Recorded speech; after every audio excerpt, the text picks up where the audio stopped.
This video is basically a progression of blade edge geometry refinements of these two knives. We've got the Kershaw Camp-10 model number 1077 and the Outcast, the original version of these two knives, the Outcast model number 1079. The Outcast is in a D2 steel.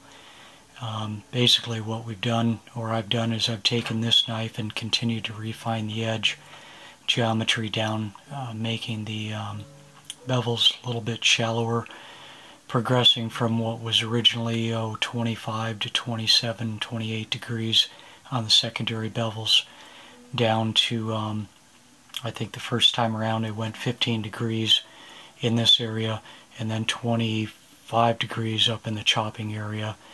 Right now this knife, the last time it was reprofiled, went down to a 10 degree profile here,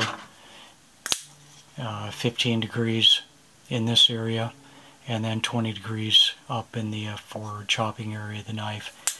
The knife has performed very well in that regard. The only issue I've had is a little bit of blade chipping, striking nails, basically cutting nails in half by accident, doing some testing, cutting some pallets, pallet wood oak pallets with some nails in them.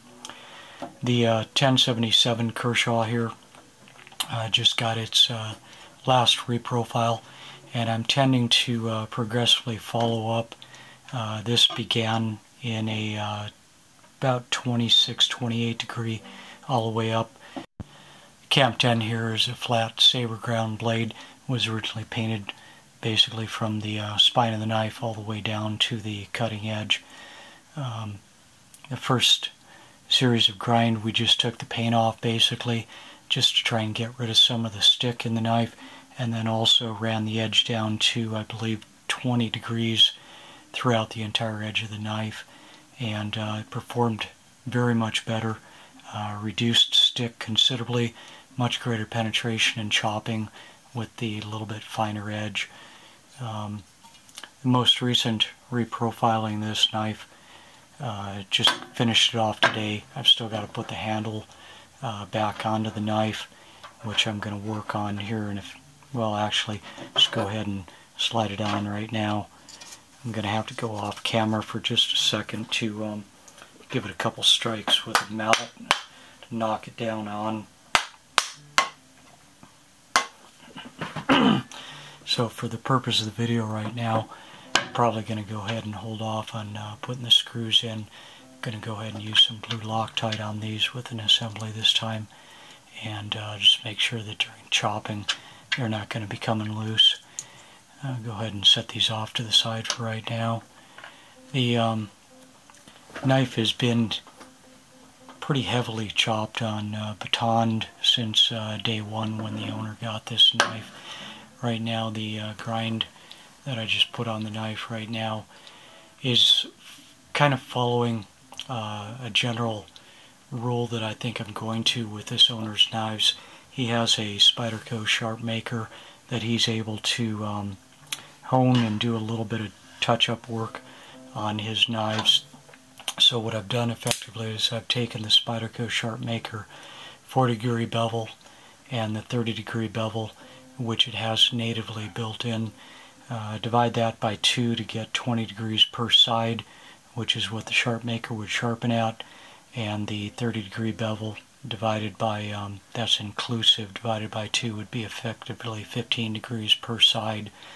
I've dropped that down by 2 degrees on each of these, with a secondary from this line forward at 18 degrees per side, and the secondary bevel from this line down to the finger-choil that I ground into the blade right here.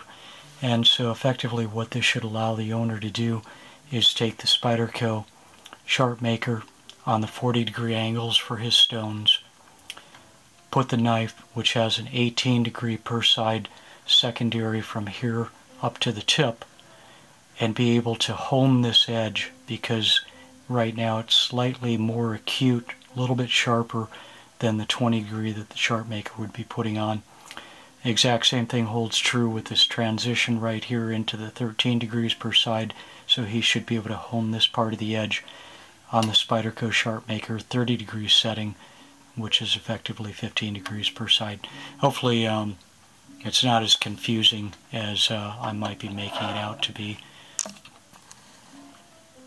So we'll talk a little bit now about the handle changes, what have been done to the handle. Basically took the top guard off as much as could be done easily without getting into this rubberized craton, whatever that is. So we've got a ability here now with the finger-choil that's been ground into the blade. Works real nicely. Get your hand on top of it. Push cutting, feather sticking in this portion of the blade right here works really, really nicely now. The last couple times, we had already done these grind changes to the handle, so this is nothing new, but I don't think it was included in the last video on this knife. Also put a recess in here, indexing spot for your finger, and one also right over here. Might be able to see that, might not, but basically when you're up in this grip and you come up, it just allows the finger to get in for push strokes.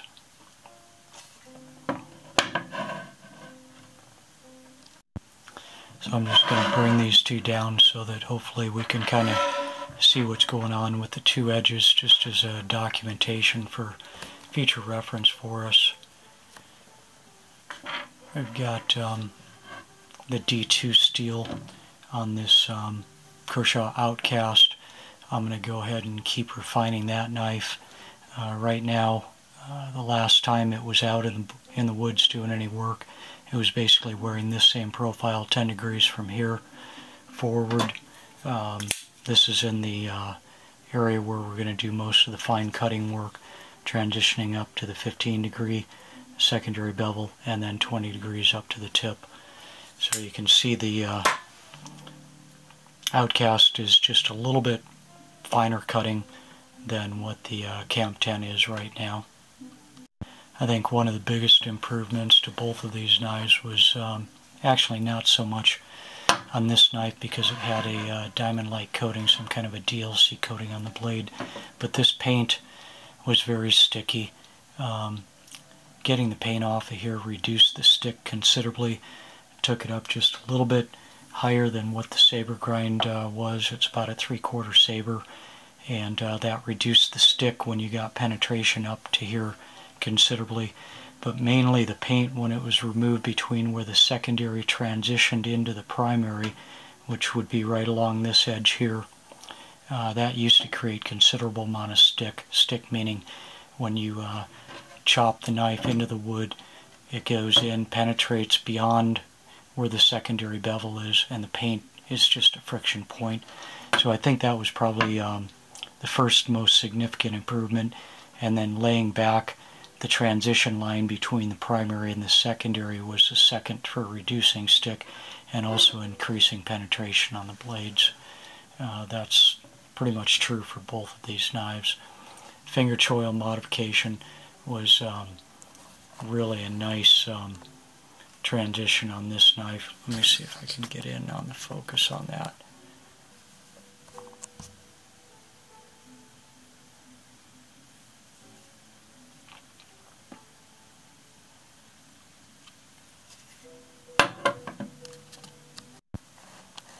And I've also just recently today reground the tips on both of these knives. Did the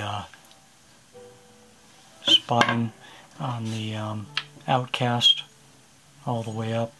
Nice sharp 90-degree edge for striking fire steel here, and then brought that all the way up to the tip also. This knife just needs to be touched up a little bit because I've got, where I redid the tip here, I've got to put an edge back on the forward part of the knife.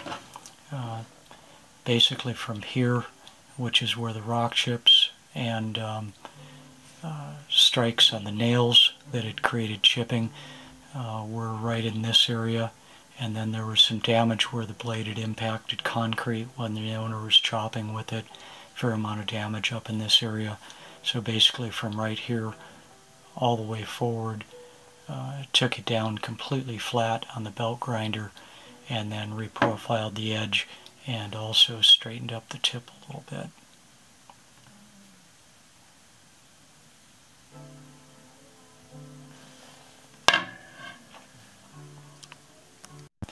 So I'm guessing somewhere around maybe 20 minutes worth of additional work on the Outcast here. I've got my Sharpie magic marker already on the blade so that I can see what I'm doing when I'm sharpening, make sure I'm getting what it is I'm looking to get ground off on the metal, and probably about 20 more minutes and we should be ready to get these things out into the woods and do a little bit of work comparatively between the two blades. I'm expecting big improvements on this Camp-10, and basically the Outcast, it's going to be wearing the exact same bevels that it was last time it was in the woods, so I don't really expect much of a difference there except reprofiling on the tip up here, being able to cut bow divots and wood, those types of things. Other than that, I think we're pretty much ready to go back and do a little bit of testing and see where we go from here. I think right now this is probably about as far as we're going to go, 13 degrees per side in this area of the knife, and then 18 degrees up to the tip. So long as this blade steel will sustain those angles, I think we're probably going to call this one done. If we get rolling and chipping, etc., then we're going to have to steepen up the bevels a little bit more, maybe go up, well, I can't even say maybe. We'll have to see how it performs. Thank you. In the close of this video, I'm going to give two examples or options for honing and maintenance of this knife the way it's been sharpened for the owner. Basically hone and sharpen, applying a single bevel, micro bevel to the entire edge. On the sharp maker, that would be using the 40-degree setting, or you could do a dual micro bevel using the built-in sharp maker's 30-degree setting and 40-degree setting. This Camp-10 has been set up for sharpening and edge maintenance touch-up on the Spyderco sharp maker. Basically there's two options. Option 1, Spyderco sharp maker set to 40-degree inclusive, 20 degrees per side, and 30 degrees, 15 degrees per side respective, the two areas of the established cutting edge. These angles being 2 degrees steeper than the ground secondary angles, 18 degrees per side and 13 degrees per side, will effectively establish dual micro bevels, effectively honing and strengthening the entire cutting edge. This will effectively micro bevel the dual secondary grind, 20 degrees per side micro bevel in the chopping portion, and 15 degrees per side micro bevel in the area in front of the finger choil. The second honing and sharpening maintenance option would be to set the Spyderco sharp maker to the 40-degree inclusive or 20 degree per side along the entire cutting edge. This angle being steeper than the dual ground secondary angles, 18 degrees per side and 13 degrees per side, would effectively establish a full-length micro bevel, strengthening the entire cutting edge.